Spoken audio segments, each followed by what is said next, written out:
আজকে আমরা মেনলি কোচবিহার, জলপাইগুড়ি, আলিপুরদুয়ার, দার্জিলিং, কালিম্পং, দক্ষিণ দিনাজপুর, উত্তর দিনাজপুর,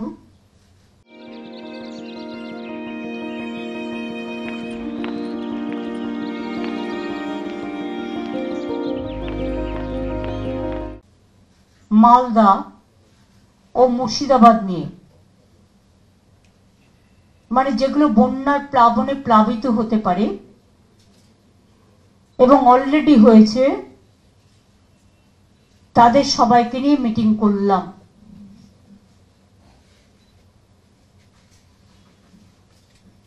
ইতিমধ্যেই গাজলডোবায় একটা ঘটনা ঘটেছে, আপনারা দেখেছেন।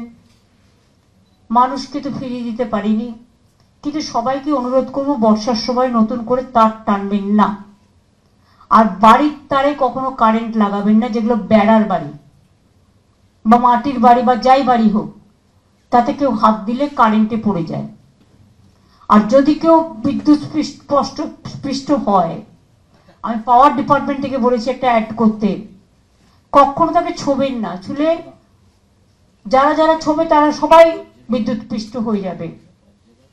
সেক্ষেত্রে যে বিদ্যুৎ স্পৃষ্ট হয়েছে, সেখানে আমরা ছোটবেলায় যেটা পড়েছি, আমি কারেক্ট নাও হতে পারি, আমার আইডিয়াতে বলছি, যে শুকনো বাঁশ বা কাঠ দিয়ে বরঞ্চ যদি তাকে কোনো রকম ভাবে ওটা ধরে ছাড়াতে পারা যায়, ওইটা ধরে ওকে ধরে নিল, তাহলে কিন্তু হবে না। শুকনো কাঠটা যেন নিজের হাতেও থাকে, নিজেকে বাঁচাতে হবে। ঘটনাগুলো খুবই মর্মস্পর্শী, কিন্তু আমাদের অনেক শিক্ষা দিয়ে যায়।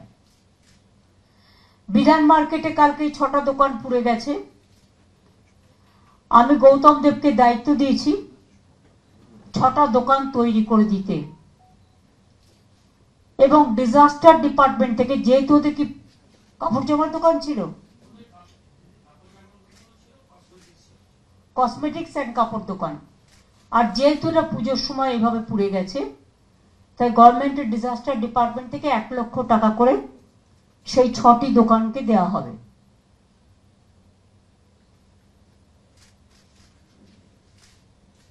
না, 6টা দোকান পড়েছে আমি জানি,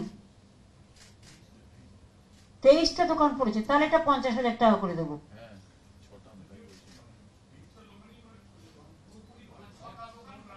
ছটা দোকান যারা ব্যাডলি এফেক্ট হয়েছে তাদের 1 লাখ করে দেওয়া হবে, আর যেগুলো অল্প হয়েছে সেটাকে 50,000 টাকা করে দেওয়া হবে পুজোর সময়, আর দোকানগুলো তৈরি করে দেওয়া হবে।